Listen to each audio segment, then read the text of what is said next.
السلام عليكم ورحمة الله وبركاته. الحمد لله رب العالمين والصلاة والسلام على أشرف الأنبياء والمرسلين وعلى آله وأصحابه أجمعين. أما بعد، أعوذ بالله السميع العليم من الشيطان الرجيم. بسم الله الرحمن الرحيم. يا أيها الذين آمنوا اتقوا الله حق تقاته ولا تموتن إلا وأنتم مسلمون. يا أيها الناس اتقوا ربكم الذي خلقكم من نفس واحدة وخلق منها زوجها وبث منهما رجالا كثيرا ونساء واتقوا الله الذي تساءلون به والأرحام إن الله كان عليكم رقيبا. يا أيها الذين آمنوا اتقوا الله وقولوا قولا سديدا يصلح لكم أعمالكم ويغفر لكم ذنوبكم ومن يطع الله ورسوله فقد فاز فوزا عظيما. وقال النبي صلى الله عليه وسلم: النكاح من سنتي. وقال أيضا: يا معاشر الشباب من استطاع منكم الباءة فليتزوج فإنه أغض للبصر وأحسن للفرج. معزز سامعین، میرے دینی ملی بھائیوں، جیسا کہ ہم سب جانتے ہیں کہ مذہب اسلام یا دین اسلام دنیا کے اندر جتنے بھی ادیان و مذاہب پائے جاتے ہیں ان میں سب سے اعلیٰ، عرفہ، بہتر اور عمدہ دین ہے. یہ وہ دین ہے جس کا اختتام آخری نبی محمد مصطفیٰ صلی اللہ علیہ وسلم کی بعثت کے بعد ہو گیا. یہی وہ دین ہے جو اللہ رب العالمین کو بہت زیادہ پسند ہے. ان الدین عند اللہ الاسلام. معزز سامعین، میں بتاؤں کہ اسلام کے اندر نکاح کی بڑی اہمیت ہے اور اس کے بہت سے فوائد. ہم سب جانتے ہیں کہ نکاح اللہ کے نبی صلی اللہ علیہ وسلم کی سنت مبارکہ مقدسہ ہے. چونکہ اس نکاح کے ذریعے سے ایک مرد اور ایک عورت یا ایک لڑکا اور ایک لڑکی شریعت کے مطابق ازدواجی زندگی سے منسلک ہوتے ہیں. پھر وہاں سے ان کی نئی زندگی کا آغاز ہوتا ہے اور اس شادی اور نکاح کے ذریعے سے ایک دوسرے کو بہت ہی قلبی سکون اور اطمینان میسر ہوتا ہے. شریعت اسلامیہ کے اندر نکاح کے اوپر نوجوانوں کو ابھارا گیا اور انہیں یہ تعلیم دی گئی کہ جب تمہارے پاس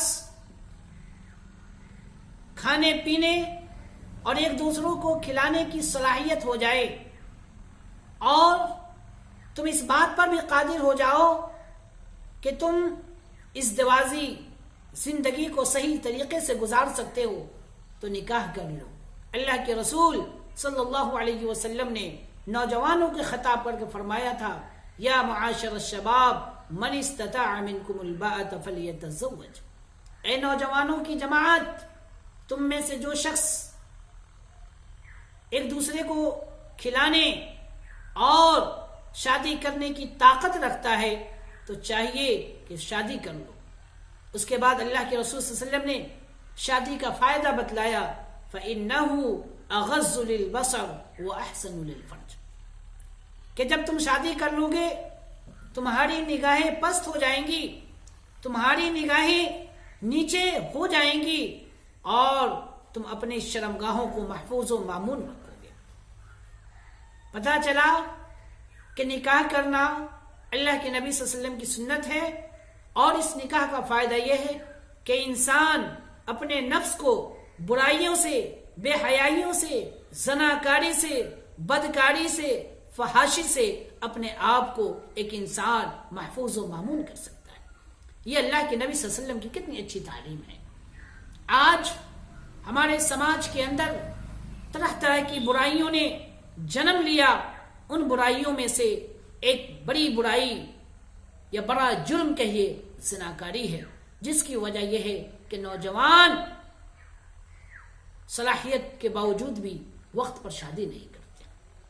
میرے اسلامی بھائیوں، ہم سب جانتے ہیں کہ جب شادی اللہ کے نبی صلی اللہ علیہ وسلم کی سنت ہے تو ہمیں اس سنت کے مطابق شادی کرنی چاہیے، اور شادی کرنے کے لیے ہمیں کیسے لڑکی کا انتخاب کرنا چاہیے، اس سلسلے میں اللہ کے رسول صلی اللہ علیہ وسلم نے اپنی امت کو ہدایت دی، اور اللہ کے نبی نے فرمایا تنکح المرأة لأربعین لمالها ولحسبها ولدینها ولذاتها فاظفر بذات الدین تربت یداک۔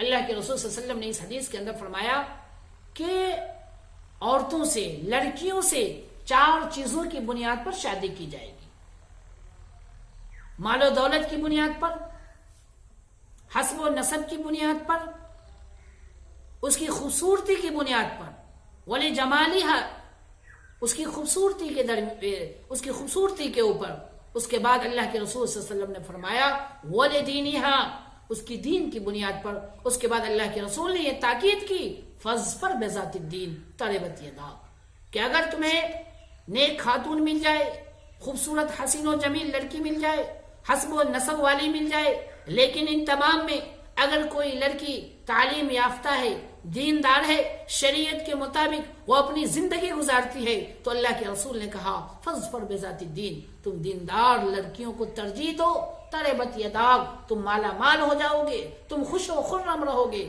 تمہاری زندگی کے اندر وہ خوشی آئے گی جس کا تم تصور نہیں کر سکتے۔ اس حدیث سے پتہ چلا کہ ہمیں شادی کرنے کے سلسلے میں جب ہم ایک لڑکے کے لیے کسی لڑکی کا انتخاب کریں تو اس وقت اللہ کے نبی صلی اللہ علیہ وسلم کی اس حدیث کو سامنے رکھ کر کسی لڑکی کا انتخاب کرے، تاکہ گھروں کے اندر برائیاں عام نہ ہو، گھروں کے اندر بدکاریاں عام نہ ہو، گھروں کے اندر سکون آئے، اطمینان آئے، اور اللہ کی رحمتوں کا نزول ہو۔ چونکہ یہ لڑکی یا ایک خاتون اپنے گھر کے اندر ایک سماج کی حیثیت رکھتی ہے۔ اگر ایک لڑکی، ایک ماں اگر خود تربیت یافتہ ہے، اچھی طریقے سے دینداری اس کے اندر پائی جاتی ہے، دین کو سمجھتی ہے، اسلام کو جانتی ہے، تو اس کی ہر کوشش ہوگی کہ وہ جو ان کے بچے ہوں ان کی صحیح تعلیم اسلام کے مطابق، شریعت کے مطابق کی جائے۔ اس لیے ہمیں چاہیے کہ ہم اللہ کے نبی صلی اللہ علیہ وسلم کی اس حدیث پر عمل کریں۔ معزز سامعین، نکاح کی اتنی بڑی فضیلت ہے۔ ہم جانتے ہیں کہ حضرت آدم علیہ السلام کو اللہ تبارک و تعالی نے جنت کے اندر بسایا، جنت جہاں کسی چیز کی کمی نہیں، ہر طرح کی نعمتیں وہاں اللہ کے فضل و کرم سے موجود ہے۔ اس کے باوجود بھی حضرت آدم علیہ السلام کو ایک چیز کی کمی محسوس ہو رہی تھی، وہ تھی عورت۔ چنانچہ اللہ تبارک و تعالی نے حضرت آدم علیہ السلام کی پشت سے حضرت حوا علیہ السلام کو پیدا فرمایا، اور پیدا فرما کر اللہ تبارک و تعالی نے ان حضرت آدم اور حضرت حوا علیہ السلام کے ذریعے سے اس پوری کائنات کو بسایا۔ یہ اللہ رب العالمین کا کتنا بڑا احسان ہے۔ اس لیے میرے اسلامی بھائیوں، میری ماں اور بہنوں، جب آپ شادی سے جڑیں یا ازدواجی زندگی سے آپ جڑیں تو آپ کو چاہیے کہ آپ شریعت کے مطابق ہر قدم پر عمل کرنے کی کوشش کریں، چونکہ شادی اللہ کے نبی صلی اللہ علیہ وسلم کی سنت ہے، اور اللہ کے نبی صلی اللہ علیہ وسلم نے شادی کرنے کا جو طریقہ ہمیں بتلایا وہ ہمارے نگاہوں کے سامنے ہے۔ ہم سب جانتے ہیں حضرت خدیجہ الکبریٰ رضی اللہ تعالیٰ عنہ سے اللہ کے نبی صلی اللہ علیہ وسلم نے 40 سال کی عمر میں شادی کی۔ کتنا آسان طریقے سے اللہ کے رسول نے حضرت خدیجہ سے نکاح کیا. آپ علیہ الصلوۃ والسلام نے حضرت عائشہ سے شادی کی, حضرت صفیہ سے شادی کی, اور بھی دیگر امہات المومنین سے آپ علیہ الصلوۃ والسلام کی شادی ہوئی. اسی طریقے سے آپ نے اپنی صاحبزادیوں کی شادی کی. کتنا آسانی کے ساتھ آپ علیہ الصلوۃ والسلام نے اپنی بیٹیوں کی رخصتی کی. کوئی لین دین نہیں, آرام سے سکون کے ساتھ اور کم خرچ پر اللہ کے رسول صلی اللہ علیہ وسلم نے شادیاں کی. اور ہمیں بھی یہ پیغام دیا کہ ان اعظم النکاح برکہ ایسرھا مؤونہ, سب سے بابرکت, سب سے بہتر, سب سے عمدہ, سب سے افضل نکاح وہ ہے جس کے اندر کم سے کم خرچ ہوا ہو.